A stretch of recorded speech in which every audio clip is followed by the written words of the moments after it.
Assalamualaikum warahmatullahi wabarakatuh. Selamat pagi Ibu Irawati, selaku dosen pengampu mata kuliah pendidikan kewarganegaraan dan teman-teman akuntansi kelas B yang saya sayangi. Puji syukur kita panjatkan kehadiran Allah SWT, dan tak lupa sholawat serta salam selalu tercurahkan kepada Nabi Muhammad SAW. Sebelumnya, izinkan saya selaku perwakilan dari kelompok 10 untuk memperkenalkan anggota dari kelompok kami. Yang pertama ada saya, Wulandari, NIM 21404060. 2. Alwi Bayu Pamungkas, NIM 21404062. 3. Nur Afifatus Solehah, NIM 21404063. Untuk materi yang akan kita sampaikan yaitu terkait tentang aturan dan penegakan hukum. Baiklah, mari teman-teman kita simak penjelasan materi dari kelompok kami. Baiklah, poin yang pertama ada pengertian aturan dan penegakan hukum. Pengertian aturan sendiri yaitu menurut Kamus Besar Bahasa Indonesia, aturan adalah hasil perbuatan mengatur tindakan atau perbuatan yang harus dijalankan, adat sopan santun, ketertiban, serta cara ketentuan yang telah ditetapkan untuk ditaati. Sedangkan penegakan hukum sendiri memiliki arti yaitu suatu kegiatan menyerasikan hubungan nilai-nilai yang ada di dalam kaidah dan sikap sebagai rangkaian penjabaran nilai tahap akhir, guna menciptakan, memelihara, dan mempertahankan kedamaian pergaulan hidup. Hal ini disampaikan Sukanto pada 1993. Dalam menjalankan hukum sebagaimana mestinya, maka harus dibentuk lembaga penegakan hukum. Poin yang kedua adalah konsep dari aturan dan penegakan hukum. Konsep aturan adalah sebagai pedoman hidup manusia agar tertib dan tidak sewenang-wenangnya dalam hidup bermasyarakat. Aturan yang berlaku di masyarakat ialah hasil keputusan bersama yang harus ditaati dan dipatuhi, karena berhubungan dengan norma yang berlaku di lingkungan masyarakat tersebut. Sedangkan konsep penegakan hukum yaitu proses dilakukannya upaya untuk tegaknya atau berfungsinya norma-norma hukum secara real atau nyata sebagai pedoman perilaku dalam lalu lintas atau dalam kehidupan bermasyarakat dan bernegara. Poin yang ketiga terkait tentang jenis lembaga penegak hukum yang ada di Indonesia. Untuk menjalankan hukum sebagaimana mestinya, maka harus dibentuk lembaga aparat penegak hukum. Antara lain, yang pertama ada lembaga kepolisian. Kepolisian negara adalah alat untuk penegak hukum yang utamanya bertugas memelihara keamanan dan ketertiban di dalam negeri. Dalam kaitannya dengan hukum, khususnya hukum acara pidana, kepolisian negara bertindak sebagai penyidik dan penyelidik. Menurut pasal 6 Undang-Undang Nomor 8 Tahun 1991 yang bertindak sebagai penyidik yaitu 1. Pejabat Polisi Negara Republik Indonesia. 2. Pejabat pegawai negeri sipil tertentu yang diberi wewenang khusus oleh undang-undang. Penyidik juga berwenang sebagai berikut. Yang pertama, menerima laporan dan pengaduan dari seorang tentang adanya tindak pidana. 2. Melakukan tindakan pertama pada saat di tempat kejadian. 3. Menyuruh berhenti seseorang tersangka dan memeriksa tanda pengenal diri tersangka tersebut. 4. Melakukan penangkapan, penahanan, penggeledahan, serta penyitaan. 5. Melakukan pemeriksaan dan penyitaan surat-surat. 6. Mengambil sidik jari dan memotret seseorang. 7. Memanggil orang untuk didengar dan diperiksa sebagai tersangka atau saksi. 8. Mendatangkan orang ahli yang diperlukan dalam hubungannya dengan pemeriksaan perkara. 9. Mengadakan penghentian penyidikan. 10. Mengadakan tindakan lain menurut hukum yang bertanggung jawab. Sedangkan penyelidik mempunyai wewenang, yaitu yang pertama, menerima laporan atau pengaduan diri dari seseorang tentang adanya tindak pidana. 2. Mencari keterangan dan barang bukti. 3. Menyuruh berhenti seorang yang dicurigai dan menanyakan serta memeriksa tanda pengenal diri. 4. Mengadakan tindakan lain menurut hukum yang bertanggung jawab. Atas perintah penyidik, penyelidik dapat melakukan tindakan berupa A. Penangkapan, larangan meninggalkan tempat, penggeledahan dan penyitaan. B. Pemeriksaan dan penyitaan surat-surat. C. Mengambil sidik jari dan memotret seseorang. D. Membawa dan menghadapkan seseorang pada penyidik. Setelah itu, penyelidik berwenang membuat dan menyampaikan laporan hasil pelaksanaan tindakan tersebut di atas kepada. Yang kedua adalah kejaksaan. Kejaksaan adalah lembaga pemerintahan yang melaksanakan kekuasaan negara di bidang penuntutan. Penuntutan adalah tindakan penuntut umum untuk melimpahkan perkara ke pengadilan negeri yang berwenang dalam hal dan menurut cara yang diatur dalam hukum acara pidana dengan permintaan supaya diperiksa dan diputus oleh hakim di sidang pengadilan. Jaksa atau penuntut umum berwenang antara lain sebagai berikut. Yang A. Menerima dan memeriksa berkas perkara penyidikan. B. Membuat surat dakwaan. C. Melimpahkan perkara ke pengadilan negeri sesuai dengan peraturan yang berlaku. D. Menuntut pelaku perbuatan melanggar hukum atau tersangka dengan hukuman tertentu. Dan E. Melaksanakan penetapan hakim. Berdasarkan Pasal 4 Undang-Undang Nomor 16 Tahun 2004 tentang Kejaksaan Republik Indonesia, pelaksanaan kekuasaan negara di bidang penuntutan tersebut diselenggarakan oleh yang pertama, Kejaksaan Agung, berkedudukan di Ibu Kota Negara Republik Indonesia dan daerah hukumnya meliputi wilayah kekuasaan negara Republik Indonesia. 2. Kejaksaan Tinggi, berkedudukan di Ibu Kota Provinsi dan daerah hukumnya meliputi wilayah provinsi. Yang ketiga, Kejaksaan Negeri, berkedudukan di Ibu Kota Kabupaten atau Kota yang daerah hukumnya meliputi daerah kabupaten atau kota. Tugas dan wewenang kejaksaan bukan hanya dalam bidang pidana, tetapi juga di bidang perdata dan tata usaha negara, di bidang ketertiban dan kepentingan umum, serta dapat memberikan pertimbangan dalam bidang hukum kepada instansi pemerintah lainnya.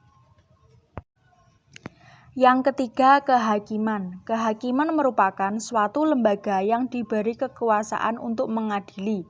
Hakim adalah pejabat peradilan negara yang diberi wewenang oleh undang-undang untuk mengadili. Dalam upaya menegakkan hukum dan keadilan serta kebenaran, hakim diberi kekuasaan yang merdeka untuk menyelenggarakan peradilan. Artinya, hakim tidak boleh dipengaruhi oleh kekuasaan-kekuasaan lain dalam memutuskan perkara. Apabila hakim mendapat pengaruh dari pihak lain dalam memutuskan perkara, maka cenderung keputusan hakim itu tidak adil, yang pada akhirnya akan meresahkan masyarakat, wibawa hukum, dan hakim akan pudar. D. Jenis lembaga peradilan ada 4. Yang pertama adalah pengadilan agama. Pengadilan agama terbaru diatur dalam Undang-Undang Nomor 50 Tahun 2009 sebagai perubahan kedua atas Undang-Undang Nomor 7 Tahun 1989. Berdasarkan undang-undang tersebut, peradilan agama bertugas dan berwenang memeriksa perkara-perkara di tingkat pertama antara orang-orang yang beragama Islam di bidang pernikahan, kewarisan, wasiat, dan hibah yang dilakukan berdasarkan hukum Islam, wakaf, dan sedekah. Yang kedua, peradilan militer. Dalam Undang-Undang Nomor 31 Tahun 1997 tentang peradilan militer adalah memeriksa dan memutuskan perkara pidana terhadap kejahatan atau pelanggaran yang dilakukan oleh yang pertama, seorang yang pada waktu itu adalah anggota Angkatan Perang Republik Indonesia. Yang kedua, seorang yang pada waktu itu adalah orang yang oleh Presiden dengan peraturan pemerintah ditetapkan sama dengan Angkatan Perang Republik Indonesia. Yang ketiga, seorang yang pada waktu itu ialah anggota suatu golongan yang dipersamakan atau dianggap sebagai Angkatan Perang Republik Indonesia oleh atau berdasarkan undang-undang. Dan yang terakhir, orang yang tidak termasuk golongan tersebut, tetapi atas keterangan Menteri Kehakiman harus diadili oleh pengadilan dalam lingkungan peradilan militer. Yang ketiga, peradilan tata usaha negara.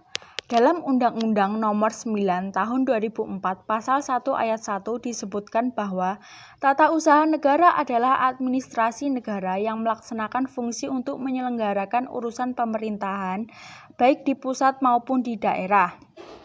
Peradilan tata usaha negara bertugas untuk mengadili perkara atas perbuatan melawan hukum yang dilakukan oleh pegawai tata usaha negara. Dalam peradilan tata usaha negara ini yang menjadi tergugat bukan orang atau pribadi, tetapi badan atau pejabat tata usaha negara yang mengeluarkan keputusan berdasarkan wewenang yang ada padanya atau dilimpahkan kepadanya. Sedangkan pihak penggugat dapat dilakukan oleh orang atau badan hukum perdata. Peradilan umum. Peradilan umum adalah salah satu pelaksanaan kekuasaan kehakiman bagi rakyat pencari keadilan pada umumnya. Untuk menyelesaikan perkara-perkara yang termasuk wewenang peradilan umum digunakan beberapa tingkat atau badan pengadilan, yaitu Pengadilan Negeri. Pengadilan Negeri merupakan badan pengadilan yang pertama dalam menyelesaikan perkara-perkara hukum.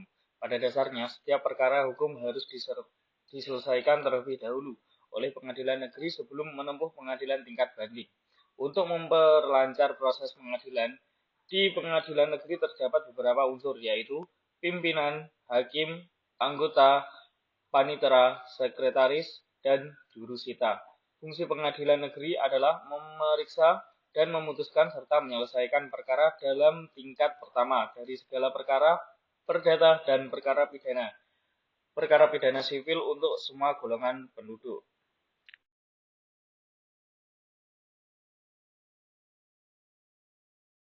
Yang kedua adalah pengadilan tinggi. Pengadilan tinggi adalah pengadilan banding yang mengadili lagi pada tingkat kedua atau tingkat banding suatu perkara perdata atau perkara pidana yang telah diadili atau diputuskan oleh pengadilan negeri. Pengadilan tinggi mempunyai susunan sebagai berikut: pimpinan, hakim, anggota, panitera, dan sekretaris. Tugas dan wewenang pengadilan tinggi adalah: yang pertama, memeriksa pemutusan dan menyelesaikan perkara pidana dan perdata di tingkat banding. Yang kedua, mengadili tingkat pertama, dan terakhir, sengketa kewenangan mengadili antara pengadilan negeri di daerah hukumnya. Selanjutnya adalah pengadilan tingkat kasasi. Pengadilan tingkat kasasi dikenal pula dengan sebutan pengadilan Mahkamah Agung. Di negara kita, Mahkamah Agung merupakan badan pengadilan yang tinggi dengan berkedudukan di ibu kota negara Republik Indonesia. Mahkamah Agung bertugas dan berwenang memeriksa dan memutuskan. Yang pertama, permohonan kasasi. Yang kedua, sengketa tentang kewenangan mengadili. Yang ketiga, permohonan peninjauan kembali pemutusan pengadilan yang telah memperoleh kekuatan hukum. Selanjutnya, penasehat hukum. Penasehat hukum merupakan istilah yang ditunjukkan kepada pihak atau orang yang memberikan bantuan hukum. Diperbolehkannya menggunakan penasehat hukum bagi tertuduh atau terdakwa merupakan relasi dari salah satu asas yang berlaku dalam hukum acara pidana, yang menyatakan bahwa setiap orang yang tersangkut perkara wajib memberi kesempatan untuk mendapatkan bantuan hukum yang semata-mata diberikan untuk melaksanakan kepentingan pembelaan atas dirinya. tantangan penegakan hukum yang berkeadilan di Indonesia. Yang pertama, undang-undang. Undang-undang yang seharusnya menjalankan fungsi sebagai dasar penegakan hukum di Indonesia justru menjadi salah satu hal yang menimbulkan tantangan di dalam implementasi penegakan hukum. Hal ini disebabkan oleh fakta yang menunjukkan bahwa undang-undang yang menggunakan kata-kata yang multi-interpretasi atau multi-tafsir. Sebagai contoh adalah Undang-Undang Nomor 9 Tahun 1960 Pasal 8 Ayat 1 yang menyatakan bahwa pemerintah akan membantu pengobatan. Yang kedua, ada aparat penegak hukum. Para aparat tersebut diantaranya adalah hakim, polisi, jaksa, dan para sipir. Masing-masing memiliki fungsi dan tugasnya masing-masing, dan harus bersedia untuk menjalin kerjasama dengan satu tujuan untuk menegakkan hukum di Indonesia. Sayangnya, pihak-pihak tersebut yang tanggung jawabnya sudah diatur oleh pemerintah justru juga ditemukan melakukan pelanggaran terhadap hukum. Berikutnya, masyarakat. Ada begitu banyak ragam budaya, tradisi, dan kepercayaan di tengah-tengah masyarakat. Selain hal-hal tersebut, ada juga faktor lain yang membedakan antar anggota masyarakat, yaitu pendidikan. Masyarakat kalangan menengah ke atas adalah mereka yang menerima pendidikan layak guna. Pentingnya pendidikan bagi manusia untuk menjalankan kehidupannya sehari-hari. Hal ini bertolak belakang dengan kalangan menengah ke bawah yang umumnya tidak mendapatkan pendidikan sampai jenjang yang tinggi dan tidak mendapatkan cukup paparan dari sumber informasi yang valid. Berikutnya adalah budaya. Budaya yang dilakukan oleh suatu kelompok masyarakat menunjukkan nilai-nilai yang mereka percayai. Mereka akan melaksanakan hal-hal yang mereka anggap baik dan menghindari hal-hal yang mereka anggap buruk.